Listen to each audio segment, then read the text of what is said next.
Hi, I'm Eric Bowling in for Bill O'Reilly. Thanks for watching us tonight. Governor Mike Pence, the Republican vice presidential nominee, will join us in just a second.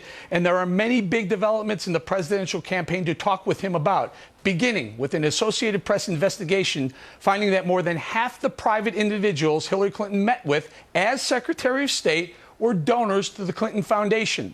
The report adding fuel to Donald Trump's calls earlier this week for a special prosecutor to investigate Clinton and her family foundation during her time at the State Department. Now, earlier today, Clinton campaign manager Robbie Mook responded to the new revelations this way. By our count, there were over 1,700 other meetings that she had. You know, she was Secretary of State. She was meeting with foreign officials and government officials constantly. So to pull all of them out of the equation, cherry pick a very small number of meetings is pretty outrageous. Joining us now from Wilmington, North Carolina, Republican vice presidential nominee Mike Pence. Governor Pence, thanks for joining us. You heard Robbie Mook, their campaign manager for Hillary, saying, hey, there was cherry-picked data that the AP used. I don't know. Do you agree with that? Disagree? Push back?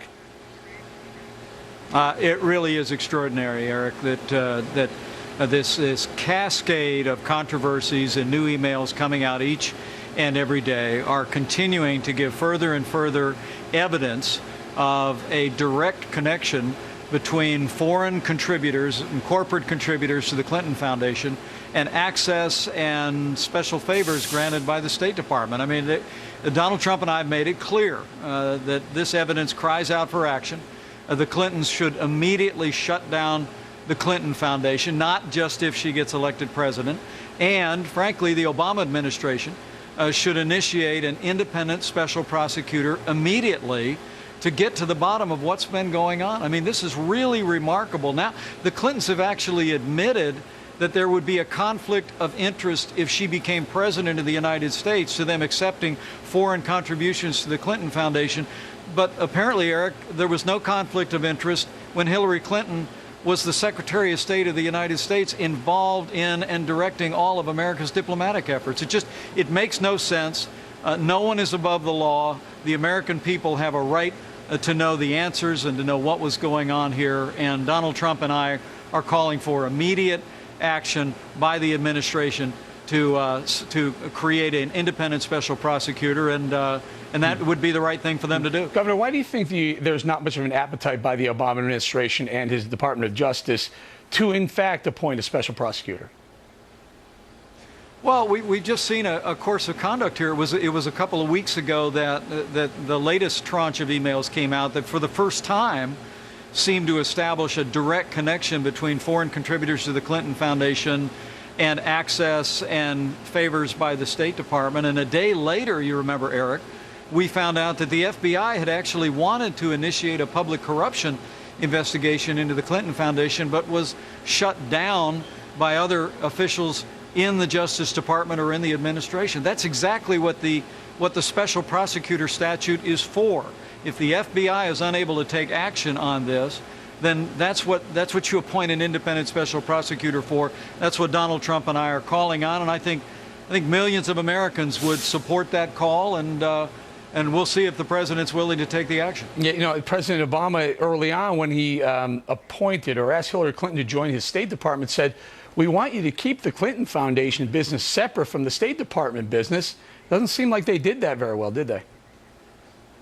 Well, it's, you know, this so-called, separation or the wall between the State Department and the Clinton Foundation appears to be crumbling before our eyes. And frankly, Hillary Clinton's making light of it. It really is remarkable. The toughest interview she's done in a while was with Jimmy Kimmel.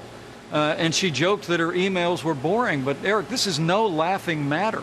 This is the kind of pay-to-play politics that the American people are tired of, and they deserve to know before early voting begins in just a matter of weeks what the truth of all of this is. And it's time for Hillary Clinton to come clean. It's time for the Clintons to shut down the Clinton Foundation. But more important than that, it's time for this administration to appoint an independent special prosecutor to look into what is increasingly obvious conflict of interest that existed conflict of between interest, the Clinton Foundation and the State Department. Conflict of interest is the nice way of saying possibly pay to play, possibly illegal activity. I'll tell you, in the corporate world, if you were doing this as a board member, ingratiating, lining your own pocket on the basis of your work with a corporation, you'd get thrown out, maybe thrown in jail. Sir, I'd like to turn to the next topic. But there was that other piece too, Eric. There was that other piece too that we just found out. The AP. I mean, hat tip to the Associated Press for finding out that more than half of the private meetings that Secretary of State Clinton held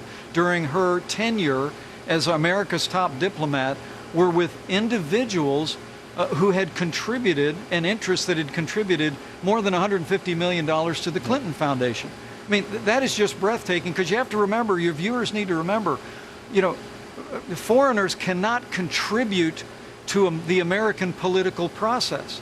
And so the idea that the foreign contributions to the Clinton Foundation gained access to the very office of the Secretary of State I think, frankly, it's just shocking. Governor, the American people deserve to know what was going on. I've been looking into the Clinton Foundation for a long time, and I'm telling you, this hook on this company called Teneo Holdings, you're going to hear a lot more about Teneo Holdings going forward. But, boy, this is that wall you're talking about. They brought that wall right down. Teneo bridged the gap between those two worlds, and it looks to me very, very fishy, shady, shadowy. Sir, I want to move on to the next topic.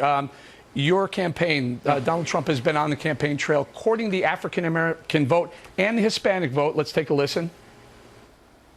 To the African-American voter, great people.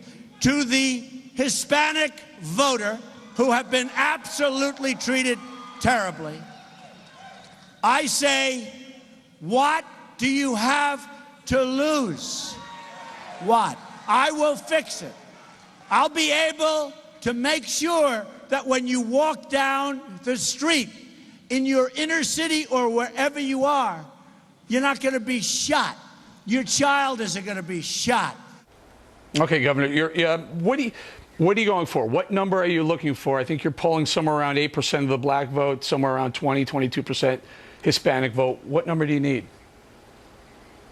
Look, Donald Trump has made it clear that he wants to be president for all the people of the United States of America. His vision to make America great again, to make America safe again, to make America work again, is a vision for every American in every community, in the city and on the farm. And I got to tell you, I'm so proud to be standing shoulder to shoulder with this man who understands the Republican Party is the party of Lincoln.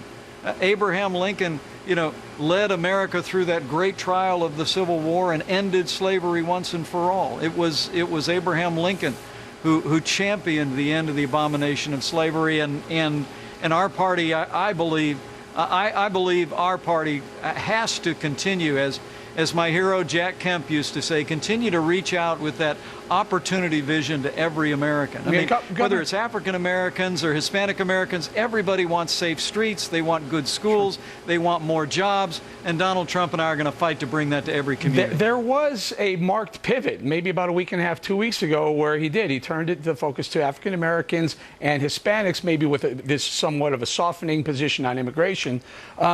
Where did that come from? Who generated that pivot? Well, I can tell you the person running Donald Trump's campaign, the person writing Donald Trump's speeches is Donald Trump. I mean, what you get from Donald Trump, and I just saw it here in North Carolina today again, Eric, is he has made a connection with the American people like no one in my lifetime since Ronald Reagan. And it's because, quite a contrast with Hillary Clinton, he's a truth teller who speaks straight from his mind, straight from his heart. And so I know many of the pundits and the political class want to see some sort of strategy that's at work. What I can tell you is Donald Trump is speaking his mind straight to the American people. They hear him loud and clear, and I truly do believe the momentum in this campaign is extraordinary. And it's going to carry us all the way to victory in November. Now, we're going to leave it there, Governor. Before we let you go, I just want to point out to our audience, you're at Manufacturing Methods in North Carolina, tool and die company, a flourishing tool and die that started as a small business that expanded, and that's the reason you're there. And thank you very much for spending some time with us tonight. All right, Eric, this is a great success story. Started with a guy with 2 employees, and we couldn't be more proud to be here. Yes, sir. All right, thank you very much. Up next, reaction from the other side to our interview with Governor Pence. And later, is the FBI investigating the Clinton Foundation? We've got new inside details. Stay tuned.